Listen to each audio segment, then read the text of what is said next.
Ramai sibuk tengok harga emas naik turun hari-hari. Tapi kan, itu kategori pelabur emas, bukan penyimpanan emas. Kalau simpanan belum cukup 6 hingga 12 bulan gaji, jom kita fokus bina simpanan tabungan emas kita dulu.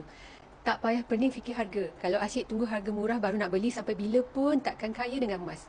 Orang lain dah ada berpuluh gram, kita masih kira-kira nak beli 1 gram pun takut.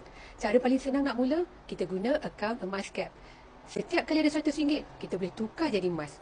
Mentor saya yang dah bimbing lebih beribu penyimpanan emas sejak 2010 selalu berpesan, orang biasa jadi kaya dengan emas sebab konsisten menabung, bukan sebab pandai tengok harga. Lepas mula barulah kita faham sendiri bila harga tinggi, bila harga rendah. Yang penting mindset kena betul. Bila harga naik, kita beli. Bila harga turun, kita beli lebih. Sebab tujuan kita satu je, tambah gram emas setiap bulan.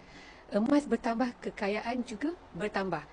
Jadi, tabungan emas ni nanti kita boleh jadikan dana kecemasan keluarga, modal untuk kita beli rumah atau tukar kepada aset yang lebih besar seperti tanah, ataupun untuk dana pendidikan anak atau dana persaraan.